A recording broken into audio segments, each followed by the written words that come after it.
Welcome to UPSC Vinod. Today we are going to discuss one of the most important and expected topic with respect to previous year question paper, that is Curzon, Lord Curzon. See, Lord Curzon வந்து ரொம்ப முக்கியமான ஒரு person.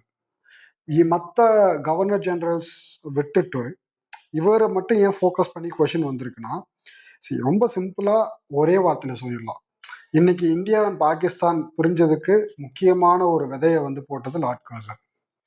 So, evaluate the policies of Lord Curzon and their long-term implications on the national movement.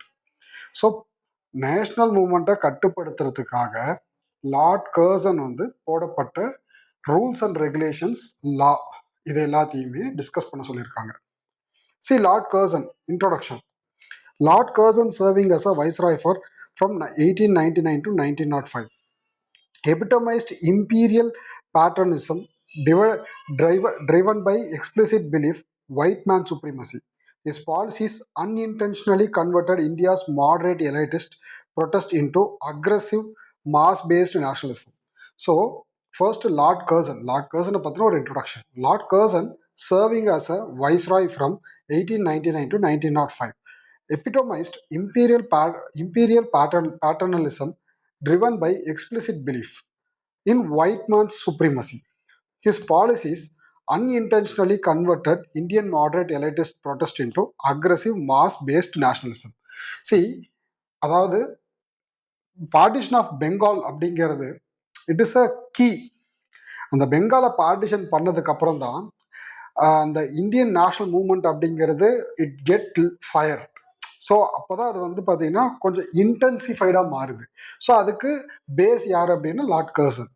So இவரோட policies, first evaluation of Curzon's key policies. First எடுத்த உடனே அவரோட முக்கியமான key policy Bengal partition. மற்றதெல்லாம் அதுக்கு முன்னாடி இருந்தாலும் ஃபர்ஸ்ட் நம்ம பிளேஸ் பண்ணக்கூடியது பெங்கால் பார்ட்டிஷனை தான் பிளேஸ் பண்ணணும்.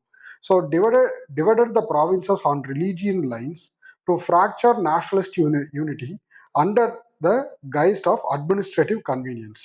So divided the provinces on religious lines.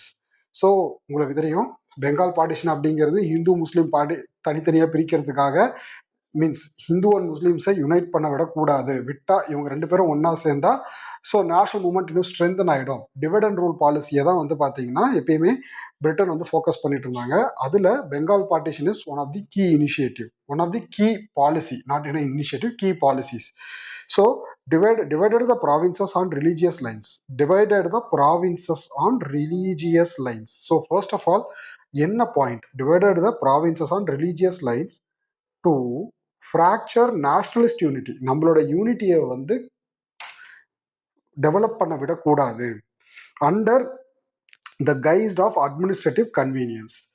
Next, universities act placed higher education under strict state control.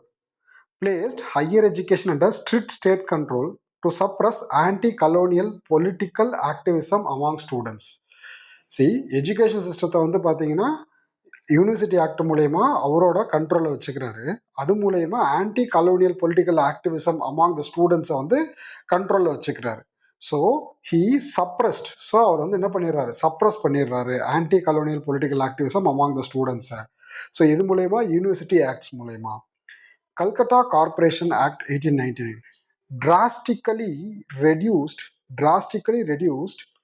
the elected Indian members, explicitly undermined local self-governance. So, Calcutta Corporation Act 1899 மூலமா என்ன பண்ணாங்கன்னா Indian மெம்பர்ஸை டிராஸ்டிக்காக elected Indian மெம்பர்ஸை டிராஸ்டிக்காக reduce பண்ணார். So இது மூலமா Indian participation வந்து என்ன ஆகுது அப்படின்னா ரெடியூஸ் ஆகுது. So again economic and strategic reforms created cooperative credit societies in 1904 to help peasants and pursued expansionist move in Tibet. So economic and strategic reformsல so cooperative credit society act அப்படின்னு சொல்லி 1904 ஒரு act pass பண்ணுறாரு. அது வந்து யாருக்காக அப்படின்னா பெசன்ஸ்க்கு வந்து ஹெல்ப் பண்ணுறதுக்காக. அதுக்கடுத்து எக்ஸ்பான்ஷன் டிபெட்டுக்கு எக்ஸ்பான்ஷன் பாலிசியை பர்சியூ பண்ணுறாரு. Official secret act extended the definition of sedition to restrict the freedom of press and curb public criticism against official high handle. So official secret acts மூலயமா ஸோ செடிஷனோட டெஃபினேஷனை இன்னும் extend பண்ணுறாரு. அது மூலயமா freedom of ப்ரெஸ்ஸை வந்து இன்னும் restrict பண்ணுறாரு. Public criticism against the office அதையுமே வந்து பார்த்தீங்கன்னா தடுத்து அதையுமே அவர் வந்து என்ன பண்ணுறாருன்னா ஆப்போஸ் பண்ணுறாரு, கண்ட்ரோலில் எடுத்துக்கிறாரு. Central criminal intelligence department CID. So established central criminal intelligence department to keep tight political surveillance on emerging nationalist leaders. இப்போ சிஐடி அப்படின்னு சொல்லி ஒரு டிபார்ட்மெண்ட்டை வந்து உருவாக்குறாரு. அது மூலயமா சென்ட்ரல் அது மூலயமா டைட் பொலிட்டிக்கல் சர்வேலன்ஸ் வந்து கொண்டு வராரு. ஸோ அவங்க எமர்ஜிங் லீடர்ஸை வந்து அவரோட சர்வேலன்ஸில் வச்சுக்கிறாரு. ஸோ அவரோட policies Bengal partition, universities act, Calcutta corporation act, economic strategies and reforms, official secret act, central parliament intelligence department, that is central criminal intelligence department, that is CID. So இதோட implications, so first policies of பாலிசியை evaluate பண்ணியாச்சு. And long term implications என்னது? catalyzed extremist. So his blatant disregards of public opinion discredited the modern constitutional method, bringing radical leaders like Lal Balpal to the forefront. So இவரோட activities மூலயமா so Congress வந்து என்ன பண்ணுறாங்க அப்படின்னா அவங்களோட extremist moderates வந்து அந்த எக்ஸ்ட்ரீமிஸ்ட் குரூப்பை வந்து முன்வைக்கிறாங்க. லால் பால் வந்து முன்னாடி வந்துடுறாங்க. ஸோ ரேடிக்கல் லீடர்ஸ் எல்லாமே வந்து காங்கிரஸை லீட் பண்ண ஆரம்பிக்கிறாங்க. ஸ்பார்க்டு த ஸ்வதேசி மூவ்மெண்ட். அதை சொல்கிறோம் இல்லைங்களா, இந்த பெங்கால் பார்ட்டிஷனோட ரியாக்ஷன் தான் இந்த Swadeshi movement. The partition triggered India's first major mass struggle, introducing indigenous economic boycott tactics and fostering Atma Shakti self Reliance. So ரொம்ப சிம்பிள். ஆக்சுவலாக பார்ட்டிஷன் ஆஃப் பெங்கால் வந்து எதை வந்து ஸ்டார்ட் பண்ணிச்சு அப்படின்னா மேக் இன் இந்தியா வந்து ஸ்டார்ட் பண்ணாங்க. ரொம்ப சிம்பிளாக சொல்லணும்னா அதுதான், ஈஸியாக புரியுற மாதிரி சொல்லணும்னா. அது மட்டும் இல்லாமல் first mass struggle by the people. First mass struggle by the people அப்படிங்கிறது வந்து பார்த்தீங்கன்னா ஸ்வதேசி மூவ்மெண்ட் தான். So indigenous economic boycott tactics and fostering atma shakti. So இது ரெண்டுத்தையுமே அவங்க வந்து என்ன பண்ணாங்க, ஸோ ஃபாரின் குட்ஸை பைகாட் பண்ணாங்க, at the same time Indian கூட்ஸை வந்து ப்ரமோட் பண்ணாங்க. அதுதான் ஸ்வதேசி மூவ்மெண்ட். ஸோ அதுக்கடுத்து institutionalised communalism, splitting Bengal along religious fault line, deliberately deepened the political communalism, eventually leading to create Muslim League. So ஆக்சுவலாக அதான் இவரோட முஸ்லீம் லீக் அப்படிங்கிறதே வந்து பார்த்தீங்கன்னா இந்த பெங்கால் பார்ட்டிஷனுக்கு அப்புறம் வந்த ஒரு பார்ட்டி தான். ஸோ அப்போ this is the result of Bengal partition. அதனால தான் அது மூலயமா என்ன ஆகுது, முஸ்லீம்ஸ்க்கெல்லாம் தனியாக ஒரு கட்சி, இன்ஸ்டிடியூஷனலைஸ்ட் த கம்யூனலிசம். ஆல் இண்டியா முஸ்லீம் லீக் எப்போ ஃபார்ம் பண்ணுறாங்க, 1906 ஃபார்ம் பண்ணுறாங்க. Cultural renaissance.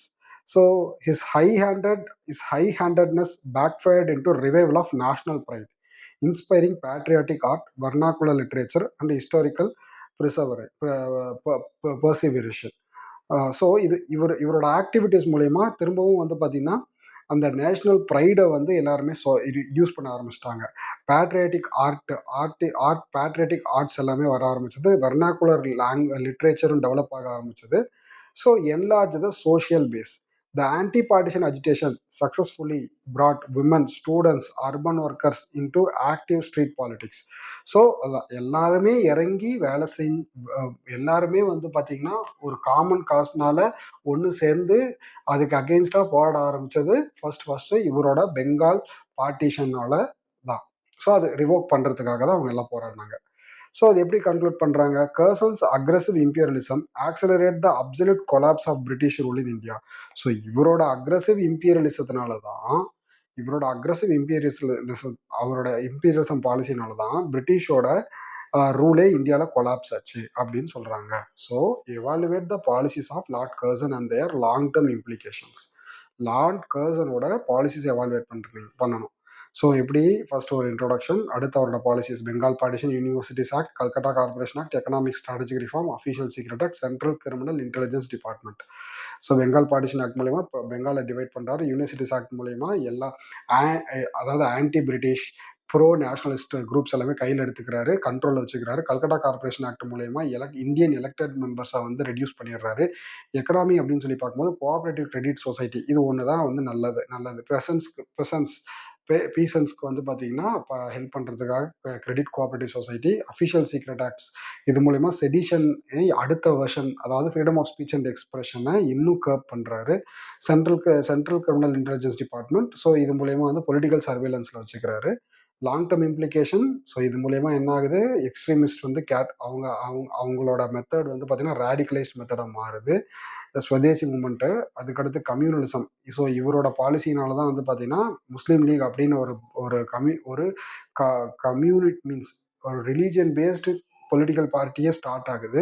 Cultural Renaissance, so national ப்ரைடா அப்படின்னு சொல்லி அதை நேம் பண்ணி கல்ச்சுரல் நம்மளோட இது எல்லாமே means vernacular literacy, patriotic art எல்லாத்தையும் ரிவைவ் பண்ண ஆரம்பிச்சிட்டாங்க. சோஷியல் பேஸ், ஸோ அஜிடேஷன் அப்படிங்கிறது இந்த இடத்துல ஒரு மாஸ் சோஷியல் குரூப்பை வந்து, so including women's, students, so இவங்க எல்லாத்தையுமே வந்து பார்த்தீங்கன்னா ஒர்க்கர்ஸ், பெசன்ஸ் இவங்க எல்லாத்தையுமே இதில் வந்து இன்வால்வ் பண்ண ஒரு பெரிய சோஷியல் பேஸ் வந்து கிரியேட் பண்ணி கொடுத்தது இவரோட பெங்கால் பார்ட்டிஷன் ரிசல்ட் தான், மீன்ஸ் ஆக்ஷன் தான்.